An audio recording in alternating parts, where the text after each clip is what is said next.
God save the United States of the great state. Good morning. Please have a seat.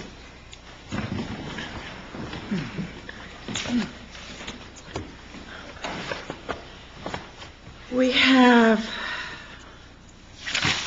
3 cases on the calendar for oral argument this morning. The first case on the calendar is State Farm Florida Insurance Company versus Office of Insurance Regulation, which is 2 cases consolidated. Correct.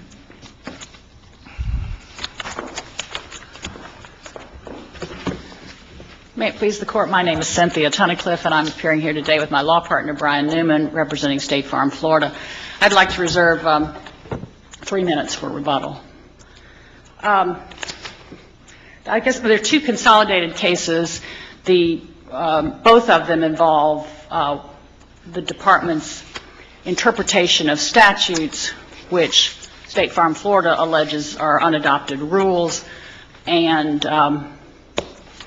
whether those that's the overlapping issue in both cases, is whether or not the allegation of an unadopted rule as being applied to a appellant or as to State Farm Florida should be sent to the Division of Administrative Hearings for the appointment of an administrative law judge to hear that issue.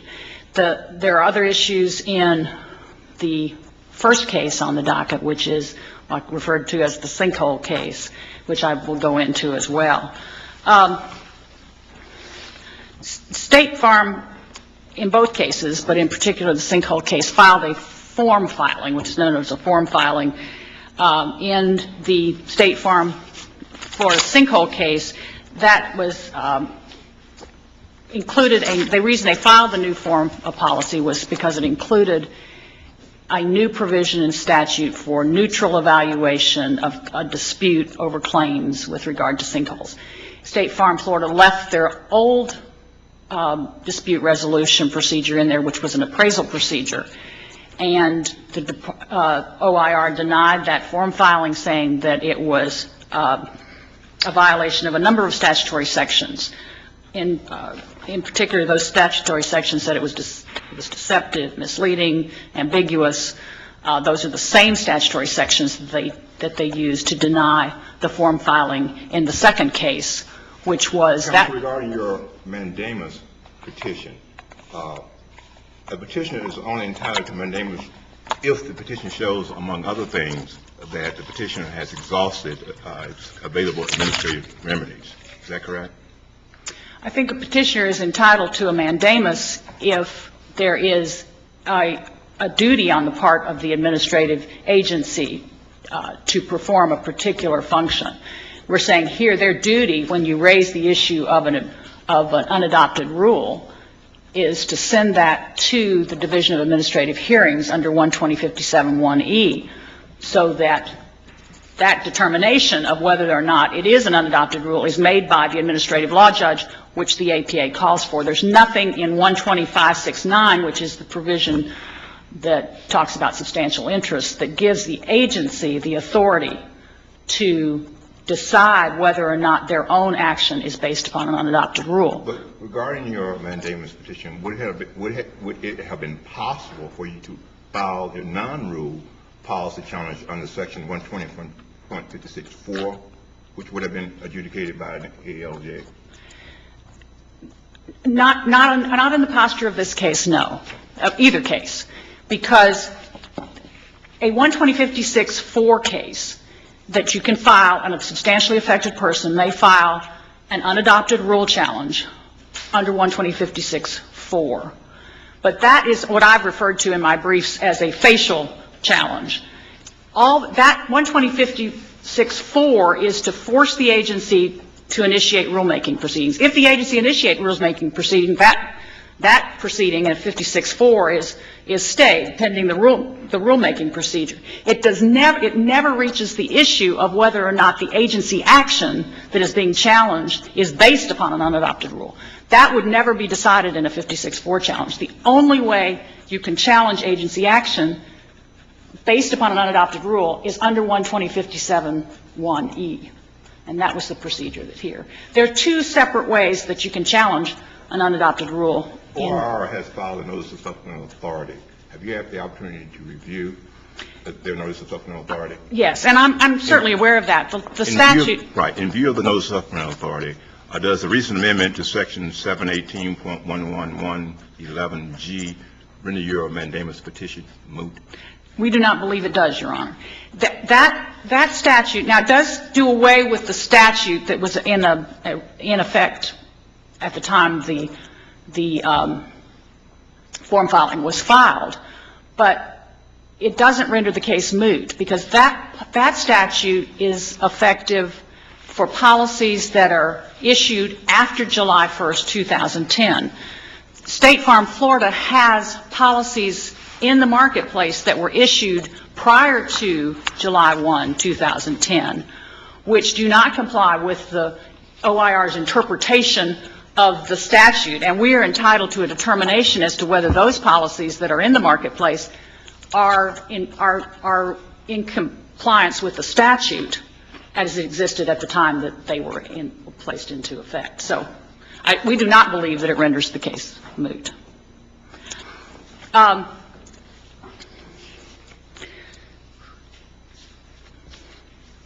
I think it's interesting in the first case also that there's nothing in the statute, 626.7074, which requires that the policy form include the neutral evaluation. That case, that statute only says that the insurer must notify the policyholder of his or her right to participate in the neutral evaluation program under the section upon the filing of a claim or a report. I understand your argument about the different ways to argue about an unadopted rule, and the 12057 route is one possibility. But to go that way, as you did, would you not have to have a disputed issue of fact? And if you agree with that proposition, what was it? Well, I don't think there's nothing in the APA that says that you have to also have a disputed issue of material fact in order to raise and get heard by an administrative law judge the validity of the unadopted rule. Yeah, but if you didn't have one, you might get an informal hearing versus a formal hearing, right? And so so assume for the moment that you were okay to go with 12057. Why were you entitled to a formal hearing? Because of the issue of the unadopted rule. The APA under 12057(1)(e) specifically says that the unadopted rule must be determined by an administrative law judge. Oh, I see. Okay. 12057(1)(e) says specifically that an agency or an agency may not base agency action that determines the substantial interest of a party on an unadopted rule. And that's a specific prohibition. So this difference between a formal and informal hearing doesn't turn on whether there are disputed facts. It turns on the adjudicator. That is to say, in one case, you have to have an ALJ. That's right. Okay. That's right. But it looks like the agency turned it on the question of whether there was a disputed material fact. They did, and I think that's wrong in both cases. But we do not concede that there are no disputed issues of material fact, because I think that the violation of those statutory sections which talk about the policy form being deceptive and ambiguous and those are quintessential factual allegations. I don't think you can say something is deceptive without some basis in fact. So, in response, counsel, does Section 120.57(1)(e) dispense with the disputed issues of fact, material fact requirement? For the purpose of an unadopted rule, I think it does, yes. Yes, because it says the administrative law judge shall determine whether an agency statement constitutes an unadopted rule.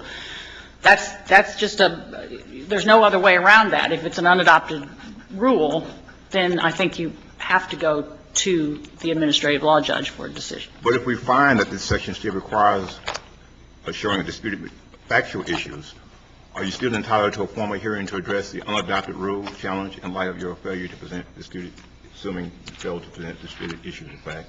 I think you're entitled to a 12057-1 hearing on the unadopted rule under the APA. But that being said, I believe there are disputed issues of fact in both of these cases that entitle us to a 12057-1 hearing.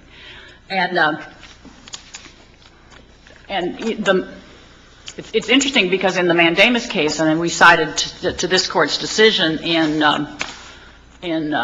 Community Charities and Community Health Charities of Florida, that case, there was an actual adopted rule, I mean, that was being challenged there, and the agency denied the denied the petition for a 12057-1 hearing, saying you can't raise the challenge to an adopted rule in a 57-1 proceeding. And this Court said, no. I mean, they said that basically it's putting form over substance. That's my words, not the Court's word, because the same result may be accomplished here by requiring the Department to forward the petition to DOA, as would be required by requiring the substantially affected party to file a 12056 challenge and then consolidate it with its 12057 challenge. This Court said, and cited an old case, Department of General Services versus Willis, for the proposition that the legislative purpose of Section 12057 is to avoid any appearance of requiring a substantially affected party to initiate duplicative 12054 or 56 proceedings if his rule challenge is regularly presented with other grievances under 12057. So this Court issued the petition, the writ of mandamus, in Community Health Charities of Florida. Is it your position that if a petitioner alleges or files an action under 12057-1E1, that the agency then has no alternative, no judgment, no discretion, the agency must then assign the case to an ALJ? Yes, it is, because 120... No matter what the facts are, the facts, if I understand your argument, the facts don't make any difference at all. If that's your claim, it goes to an ALJ. Yes, because that's what the law says. I mean, the agency has no authority other than what it is delegated by the legislature. And under 120, the scheme of 120, 12569, the agency does have discretion to look at a petition to see if it complies with the model rules and to determine whether there are substantial issues of material fact. But nothing in that 12569 says anything about determining whether or not its own agency action is based upon an unadopted rule. The APA, the simple thing is the APA says that determination has to be made by an administrative law judge. So, thank you. I'll reserve my time. It's confusing because that particular aspect of we normally think of 12057 as sort of a fact-based type disputes, or at least fact-involved disputes. But this could exist irrespective of any factual dispute. Because yes. If I understand your argument. Because agency action based upon an unadopted rule, that's not a decision that the agency itself can make based upon its own, whether it thinks its interpretation is an unadopted rule. You need an independent administrative law judge to make that determination, just as you do in 12056 proceedings. Those all have to be filed at DOA when you're challenging an administrative rule. So, thank you. One final question, please. The State Farm's form indicate that appraisal is binding? Yes, but it's at the discretion of either part. But it has to be. Both parties have to agree to the appraisal method. Both parties. State Farm Florida cannot impose the appraisal method on its insured. The insured has to agree that it wants to go with the appraisal method. Yeah, but the form itself indicate that appraisal was binding. I think that it does. Yeah, they have to. I don't think the form says. No, I'm looking at it right now, and I don't think the form says that. Now, if it did not, wouldn't that omission be considered misleading under Section 627.411(1)(b) and require disapproval? Not if it's not binding. I mean, that's what I'm saying. I don't think the form says that.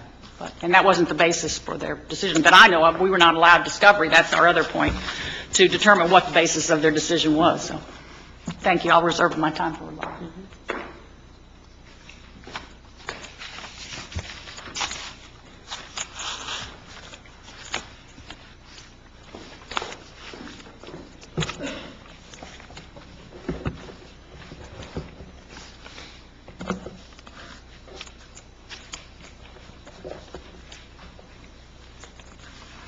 Good morning, Your Honors. My name is Elenita Gomez. I'm here representing the Office of Insurance Regulation.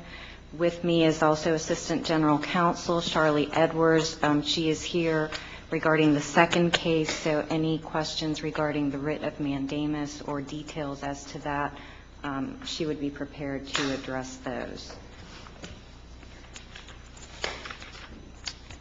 What we have here is a situation where a party is trying to create a rule challenge to force the agency to send the whole case over to DOA where there are no disputed issues of material fact.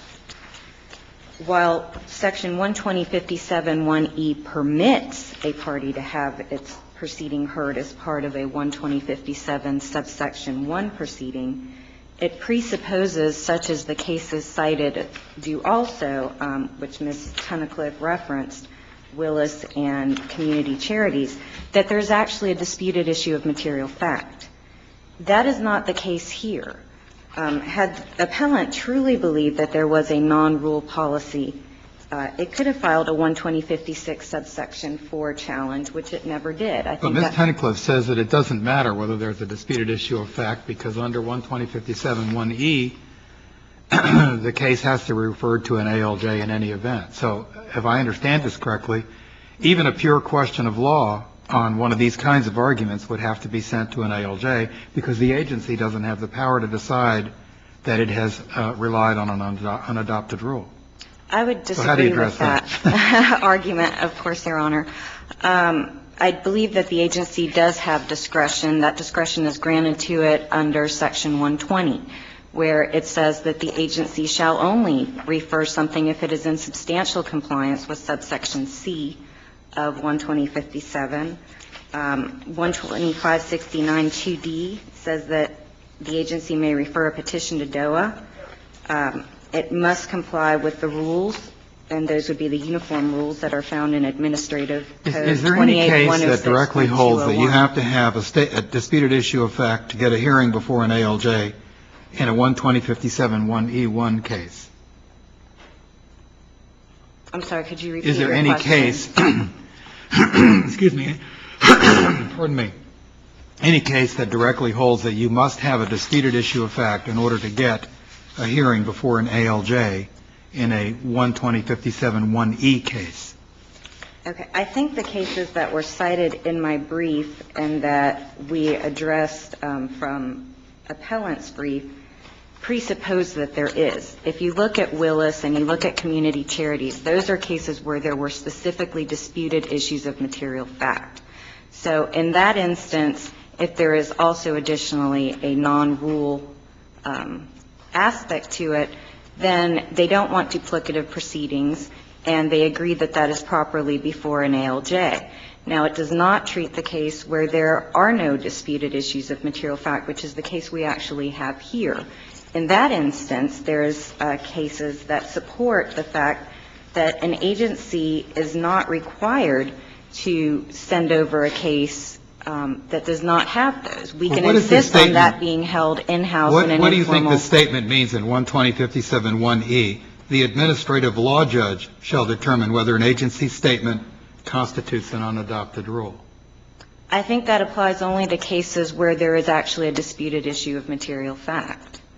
I think otherwise the office in this case or the agency can insist on the case being heard in-house, and I think there are cases to support that as well as statutes and rules, which we've cited to in our brief. And it has to be material fact. It can't just be disputed issues of fact. Appellant here was provided 3 opportunities to demonstrate to the office that there were, in fact, disputed issues of material fact. What was presented in all 3 petitions were legal arguments or issues that were not material. Section 627.7074, which refers to the sinkhole case, permits an alternative dispute resolution process for disputed sinkhole claims.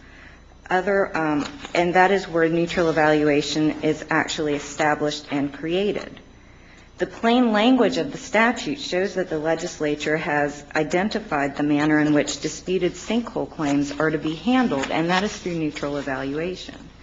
The office does not believe that there can be disputed issues of material fact when the issue is whether a form can contain either neutral evaluation and appraisal or not. And that is the issue that we're looking at here. We have forms that contain both.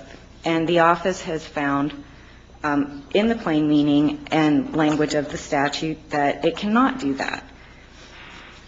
So when it's here, none of the three petitions contain disputed issues of material fact. As I indicated before, the agency is entitled to insist that the matter not be forwarded to DOA and that it be heard as an informal proceeding before the agency. Well, Counsel, can DOA hear a non-rule policy challenge in a Section 120.57.1 hearing if the challenge does not involve disputed issues of material fact?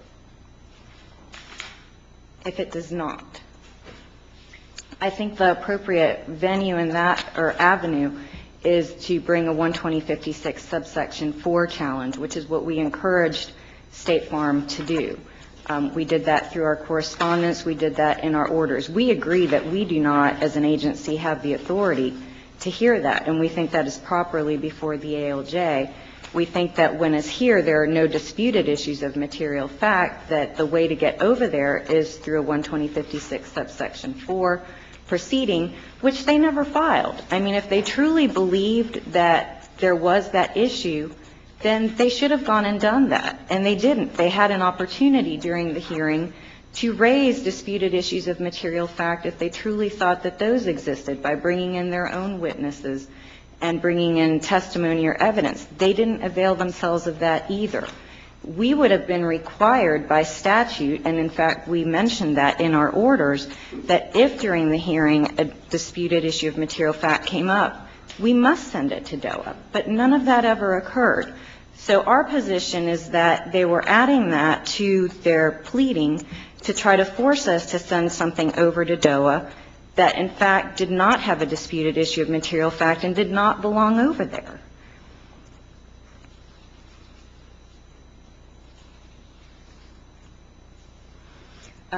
Getting back to the cases that I referenced to Judge Padovano before, Canvas v. Department of Business Professional Regulation, that's a 2009 case out of the 5th DCA, and also Weiss addresses that when there are no material facts in dispute, an agency is not required to hold a formal hearing. With regard to the actual neutral evaluation and appraisal process, neutral evaluation was enacted by the legislature in 2006. It was codified in Section 627-7074, which I have already referred to.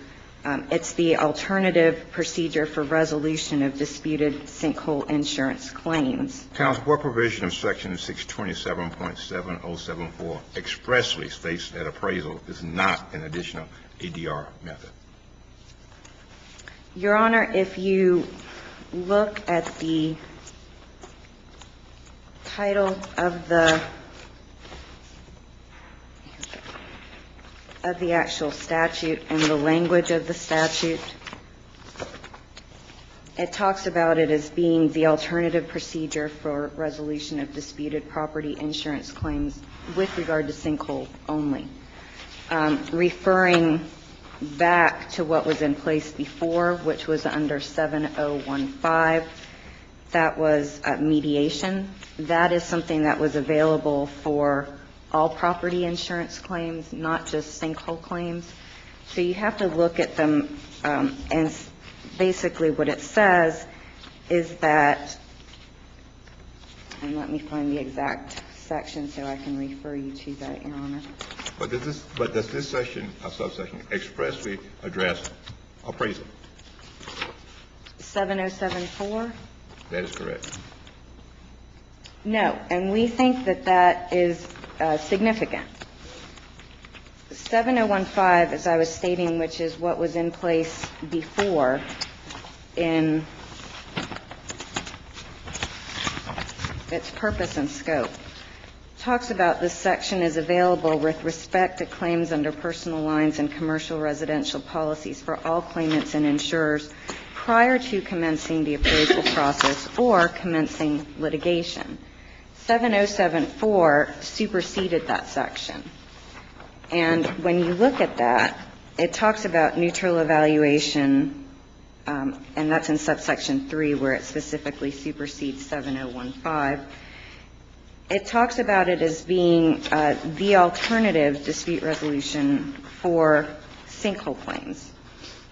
In subsection 13, it discusses the recommendation of the neutral evaluator not being binding on any parties and the parties retaining access to court.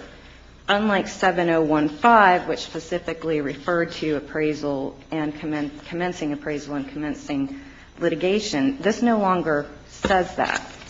So you should read 7074 in pari material with 7015. Yes, Your Honor. The purpose and scope of that also addresses the fact that the legislature does not believe that appraisal is a good method. It talks about insurance policies obligate insureds to participate in a potentially expensive and time-consuming adversarial appraisal process prior to litigation. What 7074 comes in and does is with regard to disputed sinkhole claims, that's the alternative procedure that it sets up, and that's how it directs us to do that. Appraisal is less favorable than neutral evaluation in several respects. It's binding, and this is something that State Farm has admitted and is in the record under Respondents Exhibit 4, which was in the hearing below, page 1. It limits access to courts, which is something specifically that 7074 does not want. It brings costs to the policyholder, which under neutral evaluation, they do not exist. You also can look at a similar case, United Insurance Company of America, 985 Southern 2nd 665. That dealt with binding arbitration. We would say that it is analogous to appraisal. In that case, this court found that binding arbitration was unconstitutional because it limited the access to the courts. But where does it say that the appraisal is binding? Your Honor, that was by its own admission in the exhibit that I referred you to. It is a letter that we received from State Farm as part of the format. Well, if I were buying insurance, I wouldn't care what State Farm wrote to you. I would be wanting to read what the clause says about appraisal. And where is the clause? Where does it say in the appraisal clause that it's binding? I mean, I think a person buying insurance has the right to rely on the contract that person makes with State Farm, not the correspondence State Farm has with the agency. Your Honor, well, one of the problems, and I should say an additional problem that we have with this, the most current iteration of the form discusses when neutral evaluation, how it can kick in. What it says at the end is that this condition does not eliminate Section 1 conditions appraisal. That refers back to the base policy. So you have to read the current form with the base policy. And one of the... Is there something in any of these forms that says appraisal is binding is the question I'm trying to get to.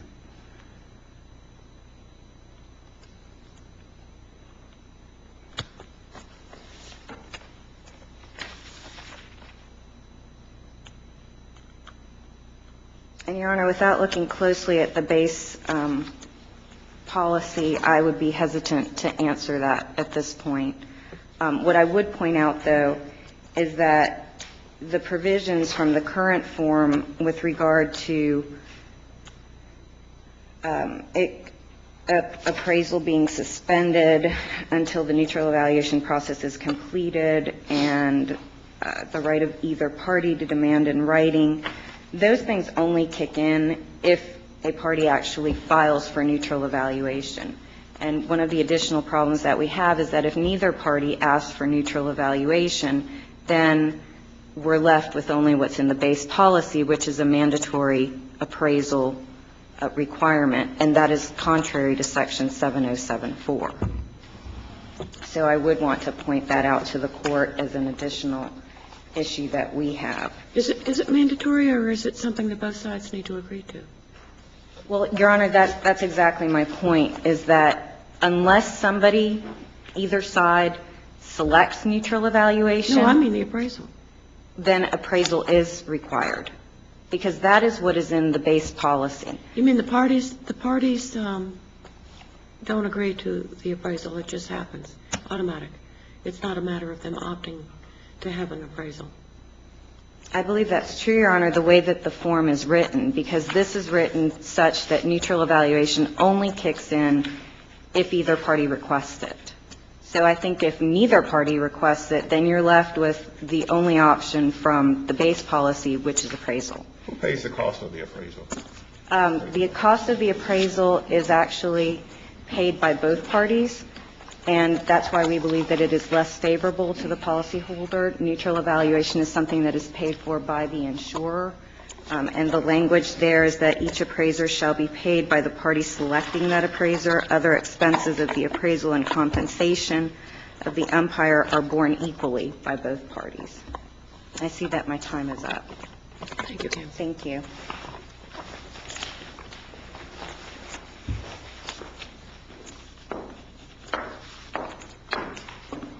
Counsel, what is the effect of the appraisal in reference to the most recent form submitted by State Farm? The appraisal method can only be used if both parties agree.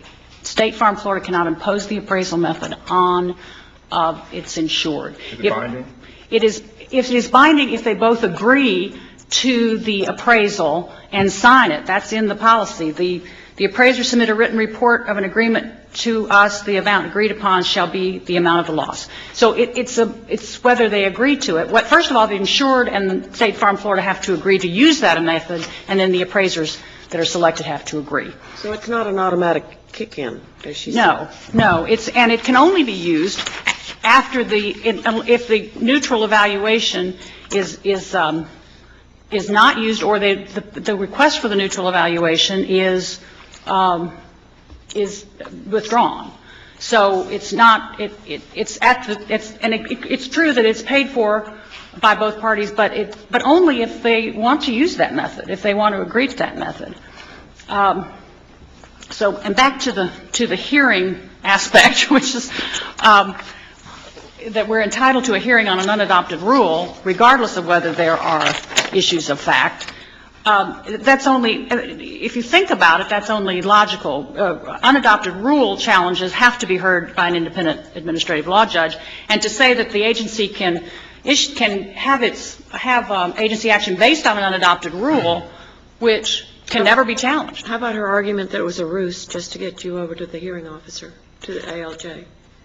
Well, I don't believe that to be true. I mean, isn't that what she said? Yes, that's what she said. But I believe that an agency interpretation of a statute that imposes rights and conditions and affects their substantial interest, which is not from the plain meaning of the statute, is an unadopted rule, and we're entitled to proceed. Now, regarding to the three issues raised, let's assume for sake of argument you lose on issue 1, you lose on issue 2, but you prevail on issue 3, whether the inclusion of the appraisal method in the policy form violates sections 627.411 and 627.412.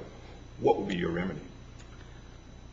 The remedy from this court? Yes. That should be reversed with the directions that the policy should be approved. Otherwise, if we're entitled to a hearing and that needs to be fleshed out, then I think we're entitled to a reversal and a remand for a hearing. You're saying in that event we wouldn't need to remand it for an ALJ hearing. We just make the decision because it's I believe that's correct. I believe that's correct. Thank you, Your Honor. Thank you. Thank you both.